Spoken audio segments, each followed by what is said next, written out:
Now we're going to move rather rapidly for a couple of chapters in Joshua, as what we get is another long list of towns and cities and boundaries that describe the territories of each of the tribes of Israel. Now, this is given to us in words because map making was only in its most primitive stages in this era, and by all accounts, the Hebrews did not yet engage in drawing maps on papyrus or animal hides. However, for us, it's easier to see Israel's tribal boundaries on a modern map than to try to visually put together this word puzzle picture that we read in Joshua 18 and 19. Even so, a map can give us a very wrong impression of reality of those times if we don't grasp that while overall boundaries were given for each territory, in fact, only certain cities and villages within that territory actually came under the control or use of the particular tribe to which the lot had assigned it. A more accurate map would look more something like the measles or the chicken pox. All right, just little clusters of spots, all right, with vacant areas in between them. The spots would represent the actual areas under Israeli control, the vacant areas either under enemy control or it's just simply kind of a no man's land. Now, another problem for us, and even for the best biblical scholars, is that many, if not most, of the places used to describe each territory are presently not identifiable with much certainty. Just like in the U.S., where no city or town has a patent on its own name, and thus anywhere from several to scores of other cities and towns bears exactly the same name. It was like that within the land of Canaan. We're going to find several Bethels, at least 3 known Gilgals, many Kadeshes, all right, and so on. And some of these places are pretty easy to discern. Others we have pretty good hints because later names in different languages of that same place are obvious attempts to vocalize the Hebrew town name into another language, usually into Aramaic or even Arabic. Still others are completely just lost to history. Therefore, even our current maps are just the best possible educated guesses and estimations from whatever the highest current level of scholarship might be. Now, we ended last time by finding out that the seat of government for Israel was moved from Gilgal, which was in an as yet unassigned territory, to Shiloh in Hebrew, Shiloh, and the newly assigned territory of Ephraim. There, the wilderness tabernacle, or actually what remained of it, was erected, and the priesthood officiated over the sacrificial rituals there at Shiloh. Now, Shiloh is where Joshua ruled from. Shiloh was his headquarters. And Shiloh would remain the capital of the 12 tribes until the time of Eli, all right, from the book of Samuel. So that means it was the capital, if you would, of the Israel territories for about 3 centuries. Now, the Rabbi Rashi says that the sacred tent took an entire other form when it was moved to Shiloh. It had no roof, but it did have a stone floor. And further, the tent doubled as both a sanctuary, but also as housing for Joshua and his predecessors. Thus, it was called by a number of names, including the tent, the house of the Lord, even the tent of Joseph, all during this era. Now, I can't say if Rashi is necessarily correct, but with the tribes that are now dispersed all over the promised land of Canaan, each mostly concerned with day-to-day life and its own tribal affairs and well-being, it's really just not very hard to imagine that the magnificent tent structure that took so much effort, so many people to construct it in the first place, back under Mount Sinai, that now it would be pretty neglected and worn out. By all accounts, when David got his hands on the Ark of the Covenant about 1000 BC, he placed it in just an ordinary tent. Why didn't he simply order the wilderness tabernacle to be moved to his headquarters? Why don't we hear of great protests by the priests and the Levites about this greatest of sacred objects, the ark, that's in Israel's possession, being moved around by common Israelites and put into the possession of a Judean king instead of under the watchful eye of a Levite high priest? Almost certainly because the wilderness tabernacle was just a ramshackle by now. The magnificent curtains and coverings would have long ago worn out and apparently were replaced by quick and easier coverings, or they just weren't even replaced at all. The priesthood was not functioning as it should. And with the advent of the office of king, beginning first with Saul, then David, priestly influence and authority was greatly weakened. In fact, it should not take a lot of imagination to see that with the establishment of a king now over Israel, it was going to take some time of wrestling for position between the priesthood and the royal office of king to kind of figure out some kind of an acceptable government structure that divided up duties and authority between them in a new way. Not that this was what God had intended. He hadn't ordained this for Israel. But it was simply what happens when mankind starts tinkering with God's plans to make them better fit our plans. And it's what happens when we beseech the Lord to allow us to have our way, which he will do at times, and which he did do in Israel's want of a king. But you know what we usually find out? The results aren't so hot. Things don't usually turn out so well. Well, let's begin today by reading Joshua 18, but we're going to start at verse 11. Joshua 18, starting at verse 11. If you have a complete Jewish Bible, it's page 261.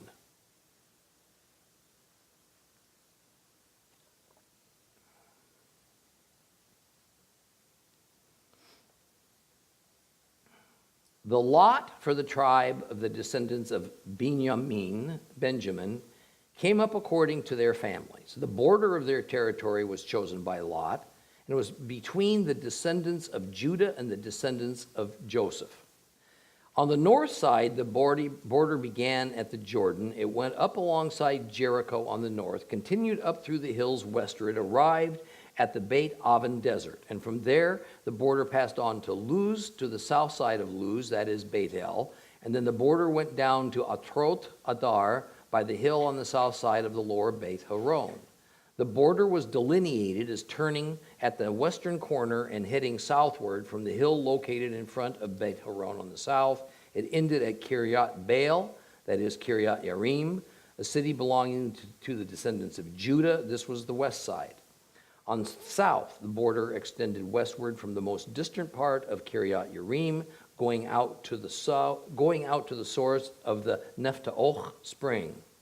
Then the border went down to the farthest part of the hill located in front of the Beit Ben Hinnom Valley, north of the Rephaim Valley, south of the Jebusites, and continued down to Ein Rogel, where it was drawn to the north.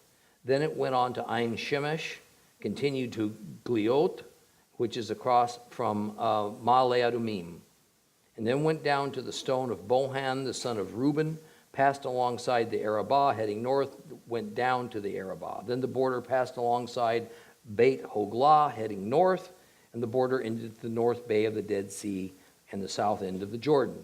This was the southern border. The Jordan was to be its border on the east side. This was the inheritance of the descendants of Benjamin, defined by its surrounding borders according to their families. The cities of the tribe of the descendants of Benjamin, according to their families, were Jericho, Beit Hoglah, Amek Ketzitzit, Beit Arabah, Zemaraim, Beit El, Avim, Parah, Ophrah, Kafar, Har Armona, Ophni, and Geba, 12 cities, together with their villages. Givon, Ramah, Beerot, Mitzpah, Kefrah, Motzah, Rechem, Yirpeel, Tar Allah, Tselah, Eleph, Yavusi, that is Jerusalem, Givat, and Kiryat, 14 cities along with their villages. This is the inheritance of the descendants of Benjamin according to their families. Now, the verses just preceding those told us that Joshua got fed up with waiting for the remaining 7 tribes who had yet to claim their land portion to get on the stick and accept it and finish conquering it. So he ordered that each tribe put forth 3 men as tribal representatives, giving them a total of 21 men who would act as a team. And they would go to the general area that had been determined for their particular tribe by the lots that Moses drew for them some years earlier. And they were to go and then describe, it says, that area. Basically, that means they were to reconnoiter it. And they were to record the existing cities and villages and major landmarks and geographical features in detail, bring it all back so that the leadership could make some decisions about fitting each of the 7 tribes into a more precise amount of space to better accommodate the current population. And this was aided by Joshua and the high priest Eleazar going before the Lord using lots. Going before the Lord. That term means that something takes place at the tabernacle. And we're going to see that phrase used in both the Old and New Testaments. Now notice how many times lots were drawn by now. How much elasticity there was to the territorial assignments depending on the most current conditions. And as we move along towards the end of the book of Joshua, and then immediately into the book of Judges, we're going to see that the territories of each of the tribes expanded or contracted or moved, sometimes even disappeared. So all we can ever do to understand where a given tribal territory for a given tribe lay is to take a snapshot in time, because this was not a static thing. It changed, it evolved. Now, after the foray of those 21 men, 3 members from each of 7 tribes, the lots were drawn, and the first lot that came out was for Benjamin. Now, note that the phrase in verse 11 that it was divided up according to their families is an important one. In other words, while we tend to think of the territory of Benjamin as just one monolithic hunk of land, that's not how it was thought of then. Rather, families, clans, were given cities, sometimes associated villages. And they existed in a generally recognized area that, when it's all added together, could roughly be called the territory of Benjamin. The area set aside for the several clans of Benjamin lay in between the areas of Ephraim and Judah, and it acted a lot like a buffer zone between these 2 very powerful tribes. Now, although it's not a large area, it is prestigious because it contained Jericho and Jebus. Jebus, of course, would eventually be captured by David, and he would rename it the City of David, and then later on it would be known as Jerusalem. By all rights, Benjamin was the last born son of Jacob, and traditionally should have received the least status of all the brothers, all the tribes. But being the first drawn of the lots for these final 7 tribes, and then given the position of having their borders contiguous with both the Joseph and the Judah tribes, indicated a much higher than expected status in the Israel hierarchy. This elevated status was thoroughly understood by all the tribes of Israel, and it was going to play a very significant role in Israel's future. The next tribal allotment went to Simeon, and we're going to find this event in the opening verses of Joshua chapter 19. So let's read Joshua chapter 19. If you have a complete Jewish Bible, it is page 261. The second lot came out for Simeon, for the tribe of the descendants of Shimon, according to their families. Their inheritance was inside the inheritance of the descendants of Judah. For their inheritance, they had Beersheba, Sheva, Moladah, Hatzar Shwal, Bala, Etzim, El Tolad, Betuel, Hormah, Ziklag, Beit Markavot, Hatzar Susa, Beit Labaot, and Sharuchen, 13 cities together with their villages. Ain, Rimon, Eter, and Ashan, 4 cities together with their villages, and all the villages surrounding these cities as far as Baalat Beer, Ramah of the Negev. This is the inheritance of the tribe of the descendants of Shimon, according to their families. The inheritance of the descendants of Shimon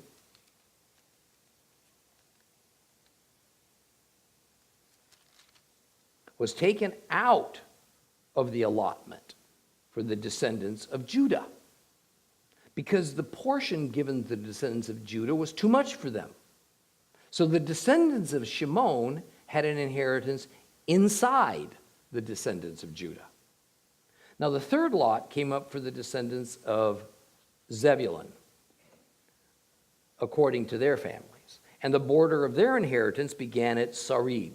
And then their border went up westward to Mar-alah, extended to Dabashet, and on to the Wadi fronting Yokneam. Also from Sarid, it turned towards the sunrise to the east, to the border of Kisalot Tavar, went on to Dovrat, and up to Yafia. And from there it passed eastward to Gat Hefer, on to Et Katzin, went out to Rimon, and reached to Neah. Then the border turned on the north side to Hanaton, ending in the Yiftachel Valley, also Katat, Nahalal, Shimron, Yid Allah, and Beit Lechem, Bethlehem. 12 cities, together with their villages. This is the inheritance of the descendants of Zebulun, according to their families, these cities with their villages. The fourth lot came out for Issachar, for the descendants of Issachar, according to their families. Their territory included the Jezreel, Kesulot, Shunem, Hapharaim, Shion, Anacharat, Ravit, Kishon, Evet, Remet, Ein Ganim, Ein Hadah, and Beit Patzetz. Their territory extended to Tabor, Shachatzima, that's a good one, Shachatzima, and Bet Shemesh. And their territory ended at the Jordan. 16 cities together with their villages. This is the inheritance of the tribe of the descendants of Issachar, according to their families, the cities with their villages. The fifth lot came out for the tribe of the descendants of Asher, according to their families. Their territory included Helkat, Hali, Beten, Akshaf, Alamelech, Amad, and Mishal. It extended to the Carmel on the west and to Shechor Libnat.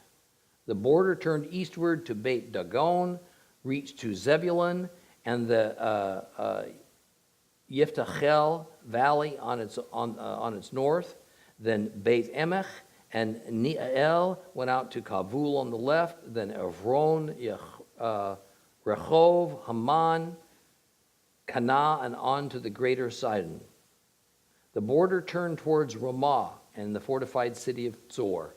Next, the border turned to Hosna and extended at the sea from Havel to Aksiv. Also included were Umah, Aphek, and Rehov, 20 cities together with their villages. This is the inheritance of the tribe of the descendants of Asher, according to their families, these cities with their villages. The sixth lot came out for the descendants of Naphtali, according to their families. Their border went from Heleph and the oak in Za'ananim. It included Adami Nechev and Yavnel, and went on to Lakum and ended at the Jordan. Westward, the border turned to Aznot Tabor and went out from there to Hukok, reaching to Zebulun on the south, Asher on the west, Judah at the Jordan on the east. The fortified cities were Tzedim, Tzer, Hamat, Rakat, Kinneret, Adamah, Ramah, Hatzor, Kedesh, Edrei, Ein Hatzor, Yeron, Migdal El, Horim, Beit Anat, and Beit Shemesh, 19 cities together with their villages. This is the inheritance of the tribe of the descendants of Naphtali, according to their families, the cities with their villages. The seventh lot came out for the tribe of the descendants of Dan, according to their families. The territory of their inheritance included Tzorah, Eshtaol, Irshemesh, Shalbin, Ayalon, Yitlah, Ayalon, Timnah, Ekron, Eltkeh, Gibton, Baalat, Yehud, Benai Barach, Gat Ramon, Yarkon Springs, and Rakon, with the border fronting Jaffa. The territory of the descendants of Dan was too small for them. So the descendants of Dan went up and fought against Lashem, captured it, defeated it by the sword, took possession of it, and lived there, calling Lashem Dan, after Dan, their ancestor. This is the inheritance of the tribe of the descendants of Dan, according to their families, these cities with their villages. When they had finished distributing the land for inheritance according to its borders, the people of Israel gave an inheritance with their territory to Joshua, the son of Nun. According to Adonai's order, they gave him the city he had asked for, Timnath Serach, in the hills of Ephraim. So he built up the city and he lived in it. These are the inheritances of Eleazar the Cohen, the priest, Joshua the son of Nun, and the leaders of the ancestral clans of the tribes of the people of Israel, distributed for inheritance by lot in Shiloh, before Adonai at the door of the tent of meeting. Thus they finished dividing up the land. Yay, right? It's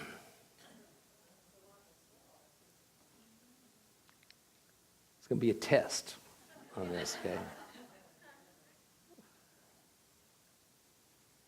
Now, Shimon,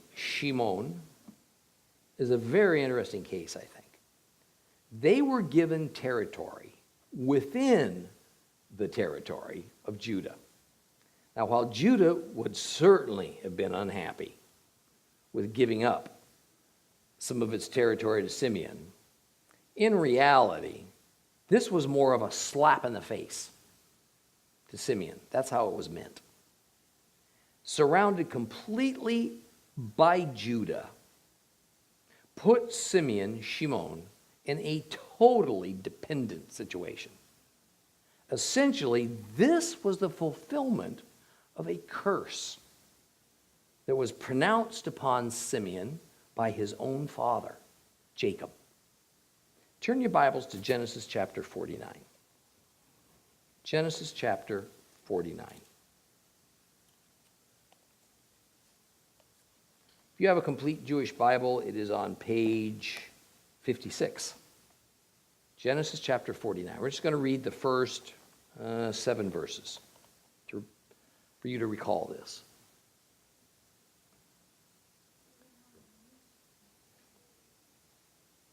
Genesis 49, starting at verse 1.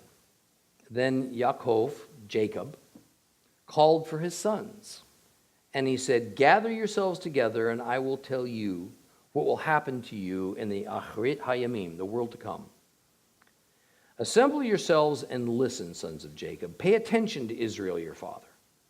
Reuben, you are my firstborn, my strength, the first fruits of my manhood.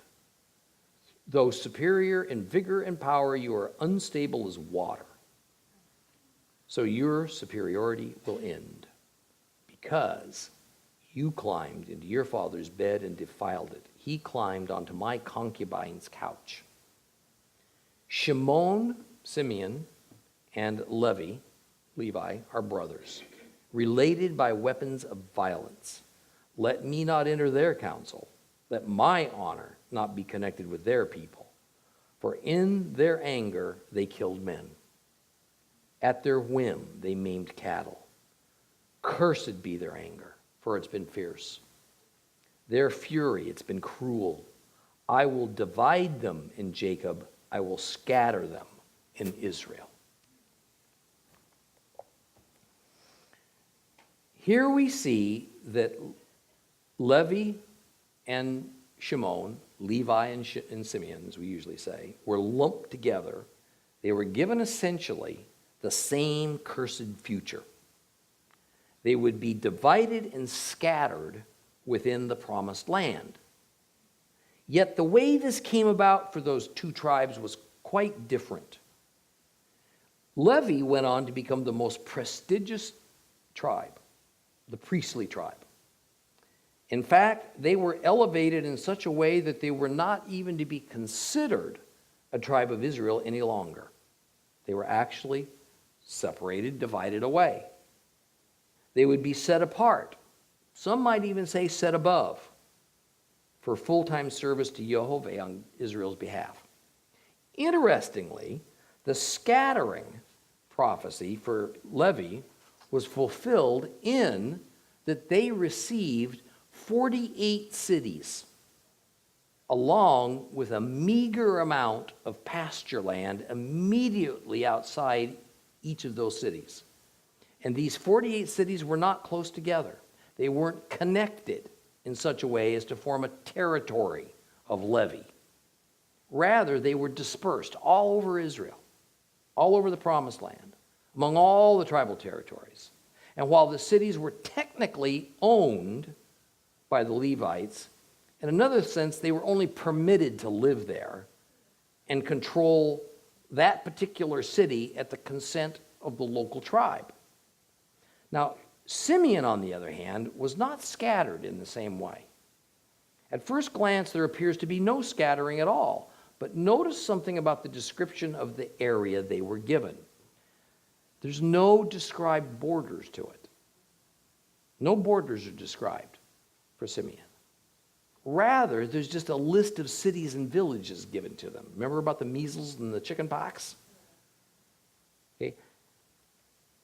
Although they were all located in a fairly concentrated area within Judah's territory, nonetheless, it was going to wind up being a very weak confederation of cities that caused Simeon to decrease steadily in power and in population. So the tribe went into a steady decline over the centuries, and eventually there was no territory of Simeon. In fact, we know that some of the clans of Simeon moved north, and they became absorbed into the various tribes of what in time would be known as the Northern Kingdom. We think of the Northern Kingdom as the 10 lost tribes. Now, other clans and individual families threw their allegiance to Judah, others yet to Benjamin. So indeed, Jacob's curse on Simeon played out by them ultimately being divided up among all the other tribes of Israel, for the most part. Now, we'll move a little quicker now. The third lot fell out for Zebulun, and its territory was up north at the northern end of the Jezreel Valley. So Zebulun had some very good fertile territory at its disposal. Notice how the description of Zebulun again involves boundary lines, not just a list of cities or villages. The fourth lot was for Issachar, and Issachar is described by both cities and boundary lines. It too is far to the north in Canaan. The fifth lot described the territory of Asher.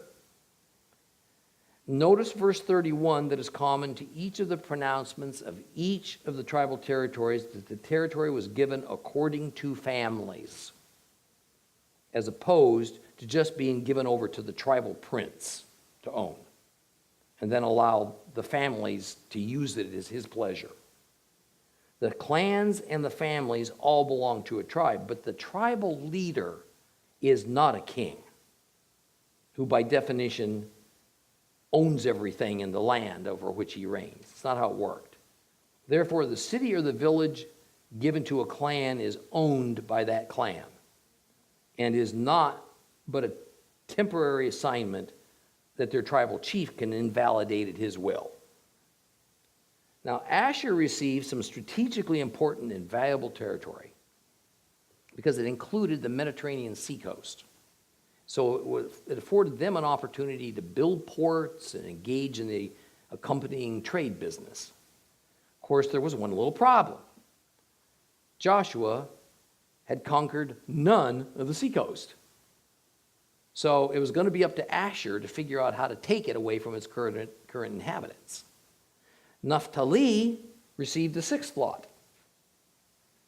and his territory was located between Asher and the upper Jordan River region. It went well to the north, the northernmost boundary of what would have been at that time thought of as Canaan. And on its southern border lay Zebulun and then Issachar, and later this region would actually be called the Galil. We know it better as the Galilee. The tribe of Dan received the seventh and final lot, a sure sign, by the way, of its status in the eyes of the Lord. As quickly as the territory is described to us, we are told in verse 47, territory was not large enough for them. And this fits well with the earlier censuses that showed that Dan was actually among the larger tribes of Israel. Therefore, they looked for more territory. So they went far to the north in Canaan. They conquered a place called Lashem and changed its name to Dan. Now, Dan was in tough right away, and they must have known it. Judah was forced to give up some of its westernmost towns. Ephraim lost some of its southernmost towns in order to form the territory of Dan. Neither of the two most prestigious tribes of Israel would have liked that very much.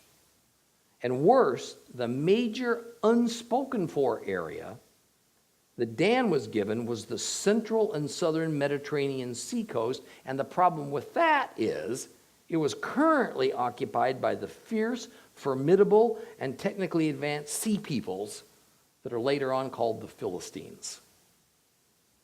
And much of the tribe of Dan elected to switch rather than fight. And so this accounts for the interest of many of Dan's clans in just packing up and moving well north to what they saw was better prospects.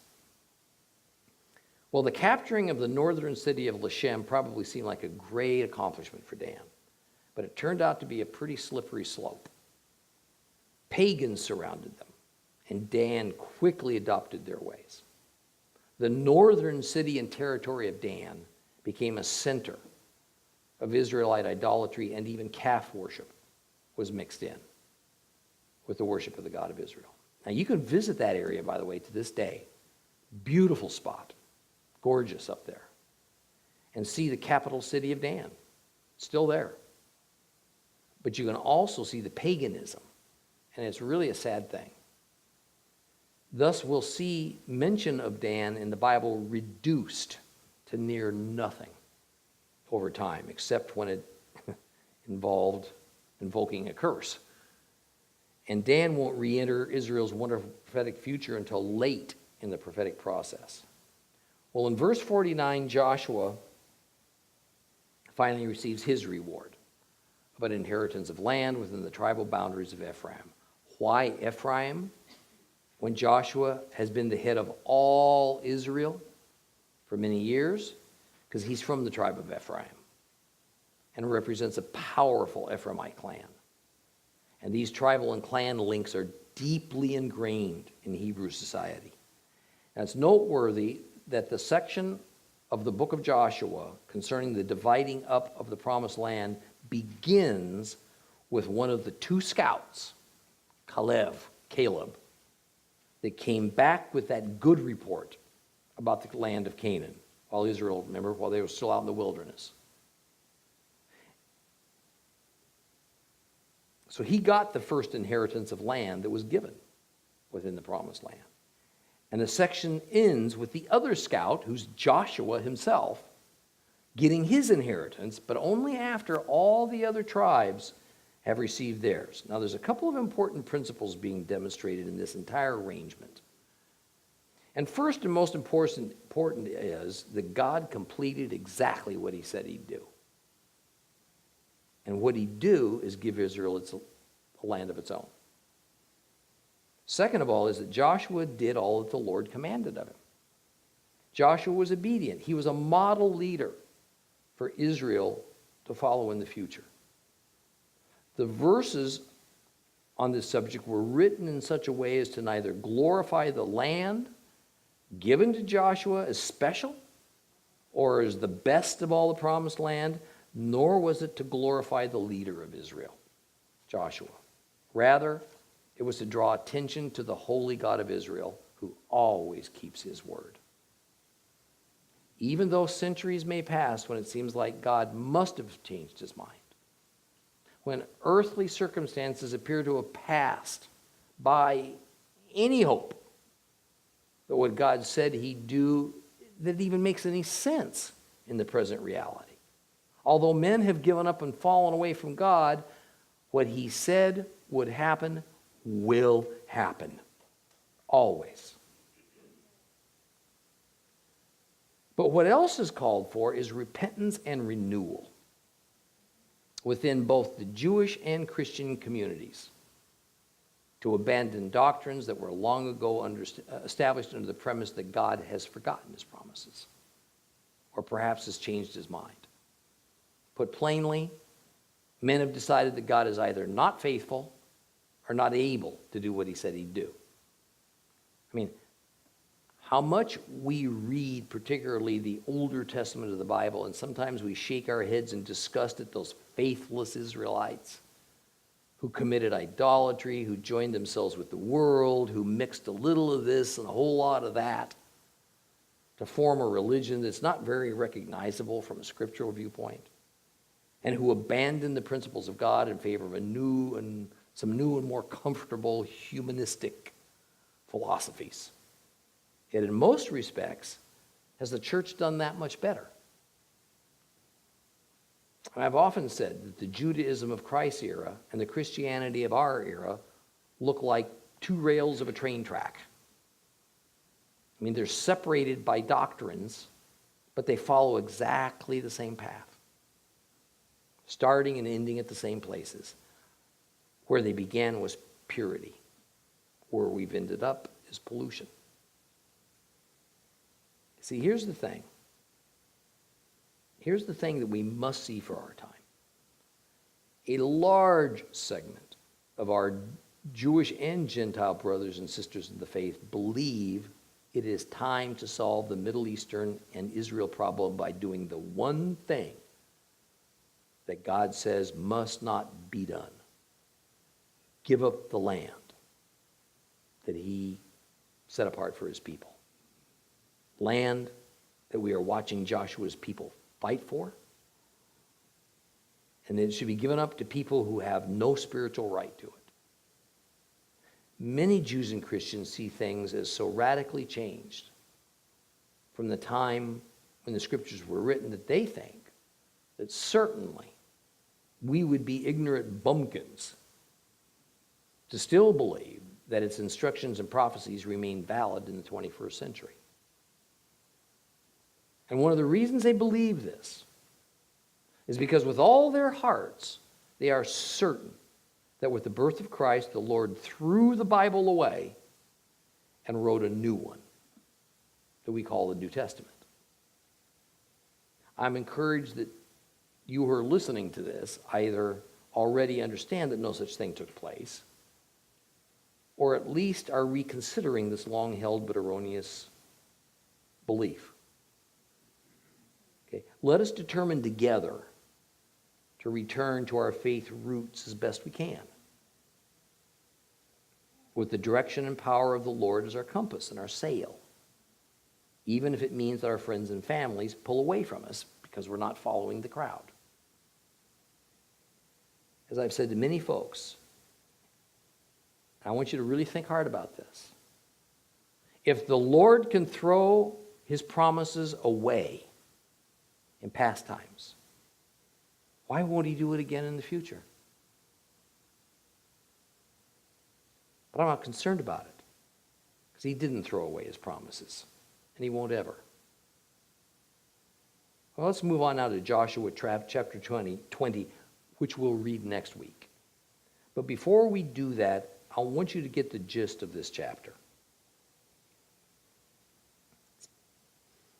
Now that the land has been subdued, notice I did not say conquered, just subdued, and the tribes have been allotted all their territories, Jehovah instructs Joshua that it's time for the tribes to set aside that network of cities that will become known as the Levitical cities, and some that will become the cities of refuge, also called sanctuary cities.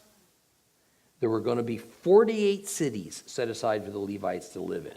This was not to be a mixed population. It was to be for Levites only. However, no doubt some foreigners and probably some other Israelites lived there if there was maybe a specific purpose or reason for them being there. Now, out of these 48 cities, 6 of them were to be designated as sanctuary cities, cities of refuge, 3 on the west side of the Jordan, 3 on the east side. And there was also a provision for 3 more cities of refuge to be established if Israel spread out and conquered more territory and needed extra sites of refuge. Now, these special cities were to be strategically spread out in the Promised Land and in the Transjordan so that a person who needed what they offered could get there pretty rapidly. And the instructions for cities of refuge were laid out while Moses was still in charge, when the Israelites were still on their wilderness journey. So the first few verses of Joshua 20 are actually a repeat of Numbers 35, verses 9 through 29. Now, we're too short on time to read these verses this week. We will next time. Now, I am really fascinated with this concept of the cities of refuge. Most scholars see this simply as an ancient way of handling a situation of accidental or unintentional manslaying, before there was a strong central government or a police force to deal with it. So the Hebrews just merely adopted the same concept. Now, while there's an element of truth to that, I see something considerably deeper. I see a parallel with an obscure and mysterious place that the Bible calls Abraham's bosom. Abraham's bosom. You know, an often asked question in the church is, what happened to the righteous that died before the advent of Christ? What happened to those people? And while I readily admit I can't be 100% certain of the answer, I believe the established God patterns are our best guide to know.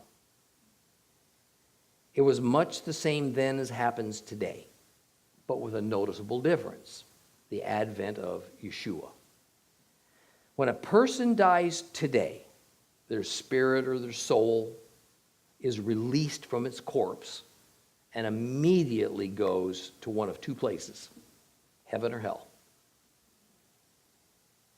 So there's a kind of a judgment, or perhaps better, a determination by the Lord that happens immediately upon our death in our era, but that's just as it was in Bible times.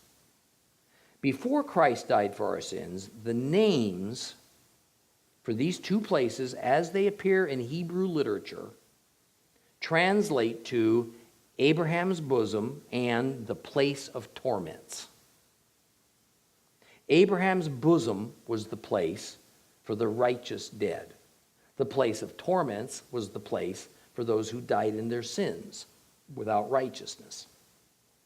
Those who followed the Torah who sought proper atonement by means of the sacrificial system when they sinned, who trusted the God of Israel, they went to Abraham's bosom, a kind of holding place of the righteous dead, until something else occurred. Something else that would release them to go and be free in a permanent state of liberty and safety. But it seems that the only safety their souls had in Abraham's bosom came at the price of being held captive. Held captive there, even if it was a relatively pleasant captivity. There were a couple of caveats, though, and in the name of time, I'll not go back to elsewhere in the Bible. Everywhere in the Bible this is quoted. I've covered this before, so you can just review it on your own. But there were two main categories of sin as defined in the Torah. Unintentional, sometimes called inadvertent sins, and intentional sins. Those terms do not necessarily mean accidental sins and on-purpose sins. Kind of like it sounds. It means something nearer to lesser sins and greater sins, and more to the point, sins that were forgivable, sins that could be atoned for, and sins that were unforgivable, sins that could not be atoned for. The unforgivable sins were few. And there was another idiom used for this category of sins called high-handed sins. The New Testament labels the unforgivable sin as blasphemy of the Holy Spirit, a subject we're not going to debate today. Now, here's the thing to understand. The sacrificial system only had the ability to atone for the unintentional or the lesser or forgivable sins, whichever of those terms you prefer. Therefore, certain sins had no atonement available. And one of these unforgivable, no sacrifice available sins was murder, unjustifiable killing of a human being. Now, if a person committed an unintentional and therefore a forgivable sin, they could repent in their hearts and then follow the Levitical procedures offering the proper sacrifice, and they would be forgiven.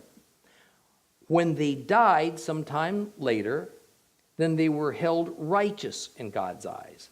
But if they committed an intentional, therefore an unforgivable sin, then there was no ritual procedure that could atone for them, and they died in an unrighteous state.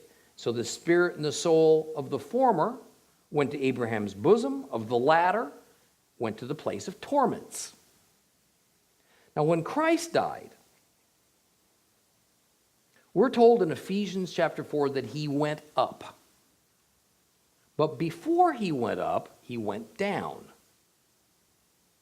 In the Gospel of Luke, we get the story of Abraham's bosom and the place of torments that centers on a character named Lazarus. And we're told that when Jesus went down, he presented the good news and set the captives free. Captives that were essentially being warehoused there. And because of his death as the Son of God, as our Messiah, Yeshua's blood atoned for the sin natures of the captives of Abraham's bosom, and Christ's living water, to hit that attribute, cleansed them so thoroughly from their impurity that they were now able to go and be in the presence of God in heaven. Now look at the parallels of that with the laws and the purpose for the cities of refuge. A person who committed a forgivable, that is an unintentional sin, manslaughter, races to a place where he is held safe from being destroyed. However, there is a judge there that determines if the killing that this person is responsible for is murder or not. If it is murder, which is an unforgivable sin, he's turned away. He's not allowed into the sanctuary city. If it's not murder, but instead is manslaughter, an accidental killing, it's a forgivable sin, and he's let in. Atonement is made for him, and he is forgiven. But he has to remain captive there in that sanctuary city indefinitely if he wants to remain protected and safe. The reason the person raced to this city of refuge in the first place was because the kinsman redeemer, the blood avenger of the victim who the perpetrator had killed, that blood avenger had the legal right to take the life of that perpetrator in retribution, even if the killing was accidental. To be clear, the Levitical city of refuge provided the only place that was off limits to that blood avenger. The only place. If the perpetrator ever ventured outside of the city of refuge, he became fair game. Yet there is a strange, unexplained provision in all of this. Once the high priest of Israel dies, then that perpetrator can leave the city of refuge, and the blood avenger may no longer legally kill him. Strange. In fact, if the blood avenger did now take revenge under those circumstances, he would have committed murder, an unforgivable sin.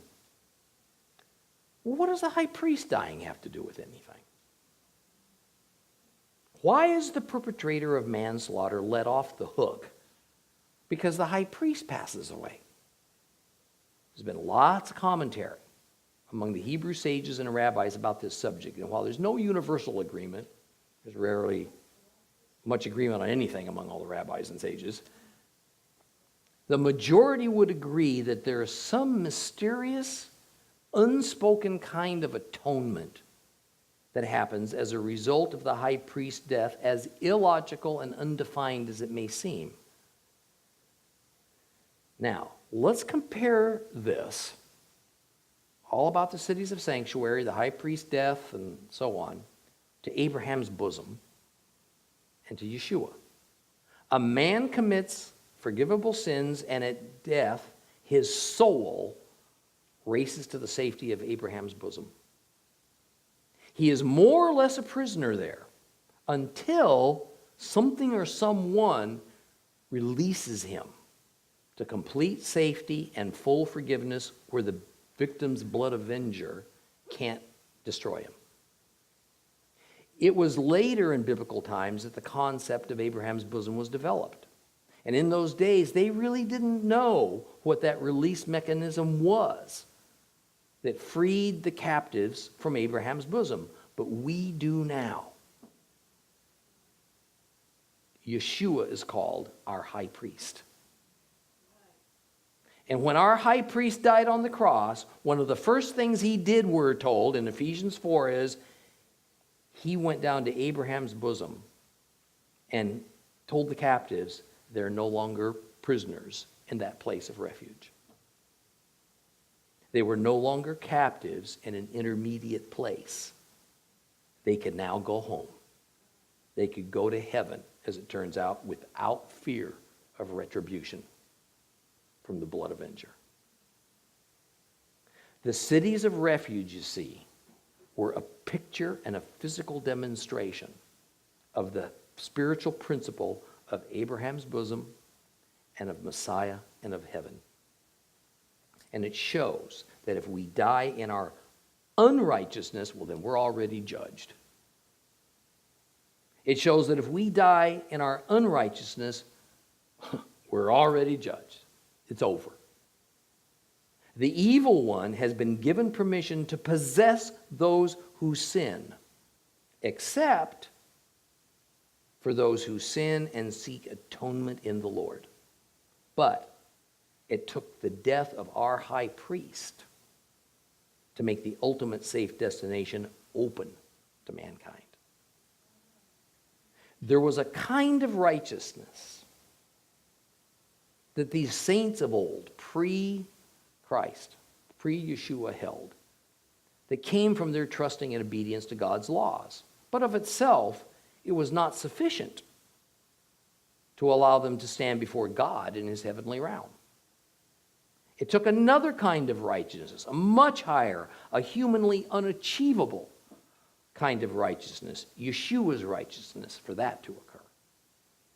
The saints of old then had to go through a sort of two-step process, if you would. They had to trust God and obey the Torah, and upon their death, they were then quickly ushered to a safe place away from Satan's clutches. But this place was not heaven, because something else had to happen for that to eventually become possible. The death of their and our spiritual high priest, the Messiah, Yeshua. Today it's a one-step process. It's only been available now to mankind for about 2,000 years. It's only been available since the crucifixion of Christ. Absent from the body, present with the Lord. Abraham's bosom is out of business. It's empty. It'll never again be occupied because it's no longer needed for its purpose as a city of refuge, as a temporary sanctuary, a place of refuge. But that place of torments, that's a whole nother matter. From there, there's no escape. There's no hope. Die in your unrighteousness, there's no middle ground. There's no second chance. No one goes to the place of torments and gets redeemed from there. As the story of Lazarus so greatly demonstrates. Since the coming of Christ, the only acceptable righteousness is the righteousness that he provides us. It's his righteousness that we do not attain, we simply put it on and wear it like a garment. It's a holy garment. It's given to us as a gift from the merciful hand of the King of the universe. I think that's enough to chew on today. We'll continue with this next week.